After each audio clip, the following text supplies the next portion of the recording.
नमस्कार, मैं रेखा धीमान। आज मैं एक और कहानी आपको सुनाने जा रही हूँ और वो कहानी जनेंद्र कुमार जी द्वारा लिखी हुई है। बहुत ही फेमस, बहुत ही प्रसिद्ध कहानी है, अपना अपना भाग्य। कहानी सुनने के बाद आप इस पर अपने विचार अवश्य प्रकट करना। हमारे कमेंट बॉक्स में अपने शब्दों का उसमें प्रयोग करके इस कहानी के बारे में और इस चैनल के बारे में अपने विचार अवश्य प्रकट कीजिए। जो इस चैनल पर पहली बार आए हैं उनसे एक गुजारिश है कि इस चैनल को आप सब्सक्राइब का बेल बजाकर उसको सब्सक्राइब करें, और ताकि हर कहानी, हर जो भी इसमें मैं पहुंचाने का प्रयास करती हूँ वो आपको समय पर पहुंचती रहे। तो कहानी शुरू कर रही हूँ, अपना अपना भाग्य। बहुत कुछ निरुद्देश्य घूम चुकने पर हम सड़क के किनारे की एक बेंच पर बैठ गए। नैनीताल की संध्या धीरे धीरे उतर रही थी। रुई के रेशे से, भाप से बादल अपने सिरों को छू छू कर बेरोक घूम रहे थे। हल्के प्रकाश और अंधियारी से भरकर कभी वे नीले दिखते, कभी सफ़ेद, फिर देर में अरुण पड़ जाते। वे जैसे हमारे साथ खेलना चाह रहे थे। पीछे हमारे पोलो वाला मैदान फैला था। सामने अंग्रेज़ों का एक प्रमोद गृह था जहाँ सुहावना रसीला बाजा बज रहा था। ताल में किश्तियाँ अपने पाल उड़ाती हुई एक दो अंग्रेज़ यात्रियों को लेकर इधर से उधर और उधर से इधर खेल रही थी। और कहीं कुछ अंग्रेज़ एकाएक देवी सामने प्रतिस्थापित कर अपनी सुई सी शक्ल की डोंगियों को मानो शर्त बांधकर सरपट दौड़ा रहे थे। कहीं किनारे पर कुछ साहब अपनी बंसी पानी में डालें और एकाग्र, एकस्थ, एकनिष्ठ मछली चिंतन कर रहे थे। पीछे पोलो लॉन में बच्चे किलकारियां मारते हुए हॉकी खेल रहे थे। शोर, मारपीट भी जैसे खेल का ही अंश था। इस तमाम खेल को उतने ही क्षणों का उद्देश्य बना वे बालक अपना सारा मन, सारी देह, समग्र बल और समूची विधा लगाकर मानो खत्म कर देना चाहते थे। उन्हें आगे की चिंता न थी, बीते का ख्याल न था। वे शुद्ध तत्काल के प्राणी थे। सड़क पर नर नारियों का अविरल प्रवाह आ रहा था और जा रहा था। उसका न और था न छोर।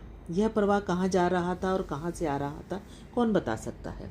सब उम्र के, सब तरह के लोग उसमें थे। मानो मनुष्यता के नमूनों का बाजार सजकर सामने से इठलाता निकला जा रहा था।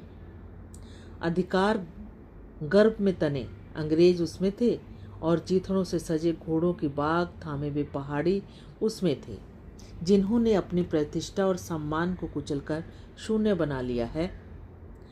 भागते, खेलते, हंसते, शरारत करते लाल लाल अंग्रेज बच्चे थे और पीली पीली आंखें फाड़े पिता की उंगली पकड़कर चलते हुए अपने हिंदुस्तानी नौनिहाल भी थे।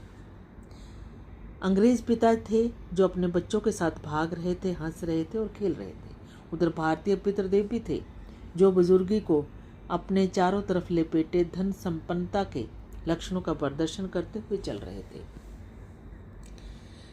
अंग्रेज रमणियां भी थी जो धीरे धीरे नहीं चलती थी, तेज चलती थी, और कसरत के नाम पर वो घोड़े पर भी बैठती थी और घोड़ों के साथ ही जरा जी होते ही किसी हिंदुस्तानी पर कोड़े भी फटकार सकते थे। उधर हमारी भारत की कुल लक्ष्मियां सड़क के किनारे किनारे दामन बचाती और संभालती हुई साड़ी की तहों में सिमट सिमट कर लोक लाज, स्त्रीत्व और भारतीय गरिमा के आदर्श को छिपाकर सहमी सहमी धरती में आंखें गाड़े कदम कदम बढ़ा रही थी। इसके साथ ही भारतीयता का एक और नमूना था, अपने कालेपन को खुरच खुरच कर बहा देने की इच्छा करने वाला अंग्रेजी दां पुरुषोत्तम भी थे, जो नेटिवों को देखकर मुंह फेर लेते थे और अंग्रेज़ों को देखकर आंखें बिछा देते थे। घंटे के घंटे सरक गए, अंधकार गाढ़ा हो गया, बादल सफ़ेद होकर जम गए, मनुष्यों का यह तांता एक एक कर क्षीण हो गया। अब एक तुक्का आदमी सड़क पर छतरी लगाकर निकल रहा था। हम वहीं के वहीं बैठे थे। सर्दी से मालूम हुई हमारे ओवरकोट भीग गए थे। पीछे फिर कर देखा, यह लॉन बर्फ की चादर की तरह बिल्कुल स्तब्ध और सुन पड़ा था। सब सन्नाटा था। जगमगाहट 2 मील तक फैले हुए प्रकृति के जल दर्पण पर प्रतिबिंबित हो रही थी और दर्पण का कांपता हुआ लहरें लेता हुआ जल प्रतिबिंब को 100 गुना 1000 गुना करके उसके प्रकाश को मानो इकट्ठा करके व्याप्त कर रहा था। पहाड़ों के सिर पर की रोशनियां तारों से जान पड़ते थे। हमारे देखते देखते एक घने पर्दे ने आकर इन सब को ढक लिया। रोशनियां मानो मर गई। वे काले काले भूत से पहाड़ भी इस सफ़ेद पर्दे के पीछे छिप गए। पास की वस्तु भी न दिखने लगी, मानो वह घनीभूत प्रलय थी। सब कुछ इस घनी गहरी सफ़ेदी में दब गया। तभी एक घना कोहरा हमने कभी न देखा था। वह टप टप टपक रहा था।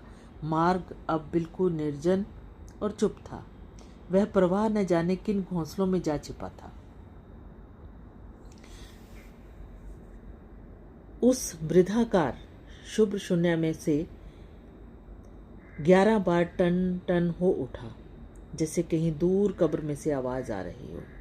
हम अपने अपने होटलों के लिए चल दिए। रास्ते में 2 मित्रों का होटल मिला। दोनों वकील छुट्टी लेकर चले गए। हम दोनों आगे बढ़े। हमारा होटल आगे था। ताल के किनारे किनारे हम चले जा रहे थे। हमारे ओवरकोट तर हो गए थे। बारिश नहीं मालूम होती थी, पर वहाँ तो ऊपर नीचे हवा से कण कण में बारिश थी।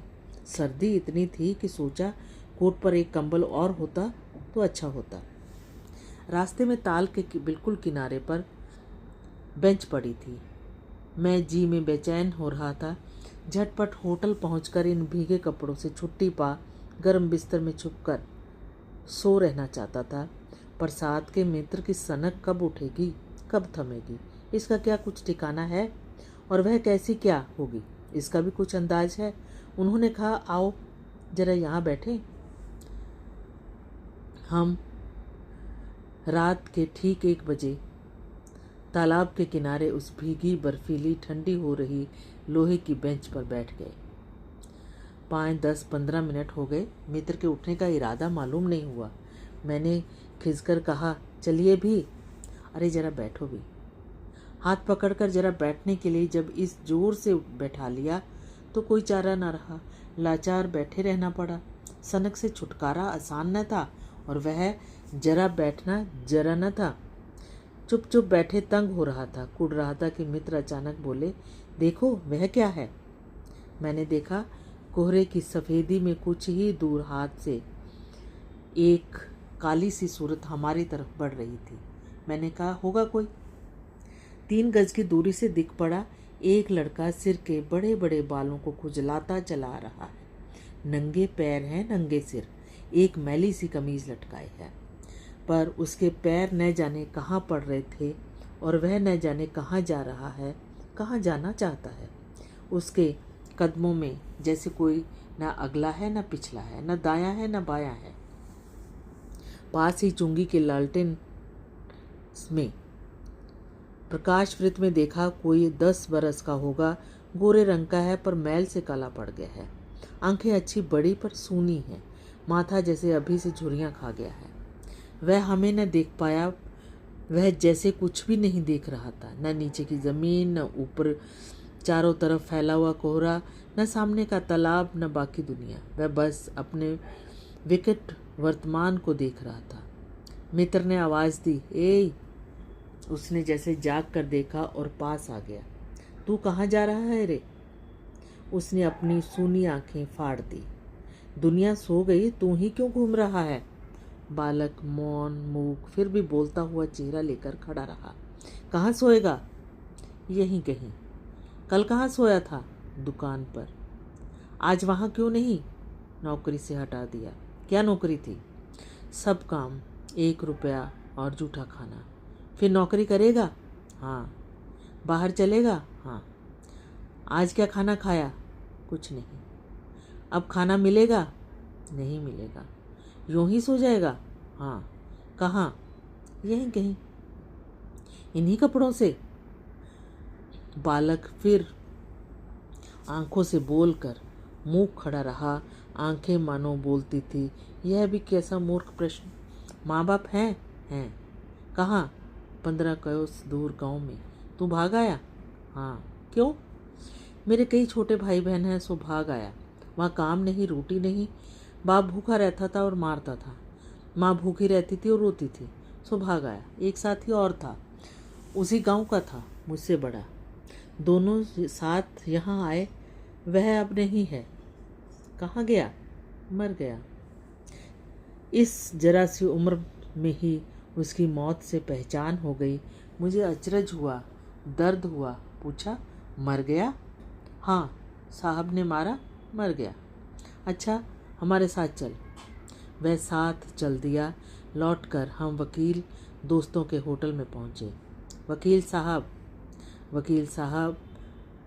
वकील लोग होटल के ऊपर के कमरे से उतर कर आए। कश्मीरी दोशाला लपेटे थे, मोजे चढ़े, पैरों में चप्पल थी, हल्की सी झुंझलाहट थी, कुछ लापरवाही थी। ओहो, फिर आप कहिए। आपको नौकर की ज़रूरत है ना? देखिए, यह लड़का है। कहाँ से लाए? इसे आप जानते हैं?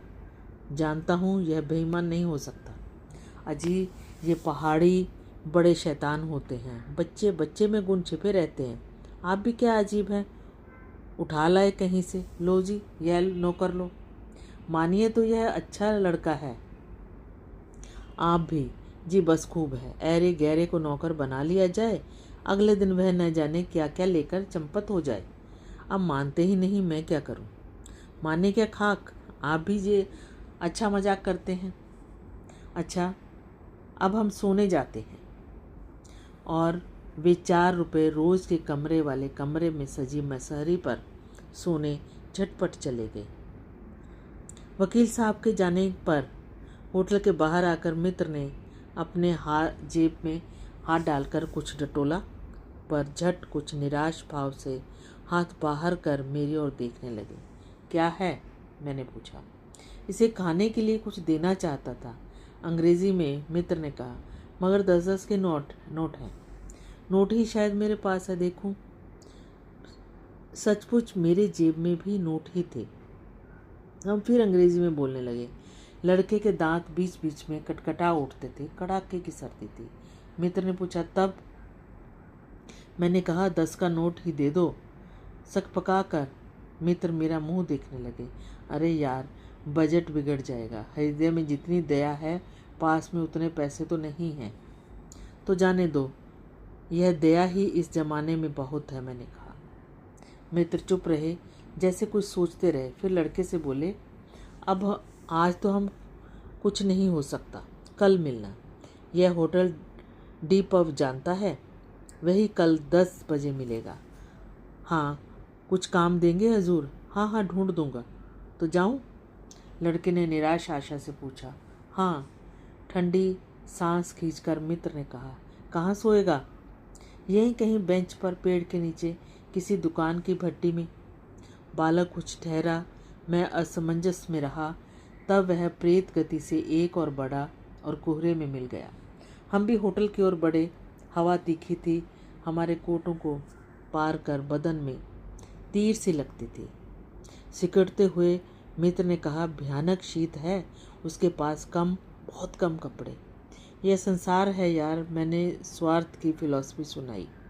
चलो पहले बिस्तर में गर्म हो लें, फिर किसी और की चिंता करना। उदास होकर मित्र ने कहा, स्वार्थ? जो कहो, लाचारी कहो, निठुराई कहो या बेहयाई। दूसरे दिन नैनीताल। स्वर्ग के किसी गुलाम पशु के दुलारे का वह बेटा, वह बालक निश्चित समय पर हमारे होटल डी पब में नहीं आया। हम अपनी नैनीताली खैर सैर खुशी खुशी ख़त्म कर चलने को हुए। उस लड़के की आस लगाते बैठे रहने की ज़रूरत हमने न समझी। मोटर में सवार होते ही थे कि यह समाचार मिला कि पिछली रात एक पहाड़ी बालक सड़क के किनारे पेड़ के नीचे ठिठुर कर मर गया। मरने के लिए उसे यही जगह, वही 10 बरस की उम्र और वही काले चीथड़ों की कमीज़ मिली। आदमियों की दुनिया ने बस यही उपहार उसके पास छोड़ा था, पर बताने वालों ने बताया कि गरीब के मुंह पर, छाती, मुट्ठी और पैरों पर बर्फ की हल्की सी चादर चिपक गई थी, मानो दुनिया की बेहयाई ढकने के लिए प्रकृति ने शव के लिए सफ़ेद और ठंडे कफन का प्रबंध कर दिया था। सब सुना और सोचा अपना अपना भाग्य।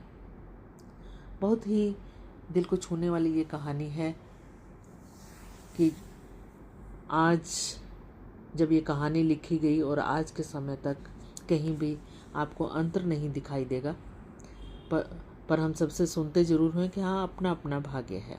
आपको ये कहानी कैसी लगी और किस निर्णय के साथ आप आगे बढ़ेंगे लाइफ में, अपने जीवन में, और इनके लिए जो इस कहानी में हमें वो पात्र दिखाई दिया, अगर हमें भी मिलता है तो हमारा कर्तव्य क्या होगा, यह सोचकर हम अगर एक की भी सहायता कर सकें तो समझिए कि हमारा ये कहानी कहने का और सुनने का और कहानीकार का उद्देश्य पूरा हो गया। धन्यवाद।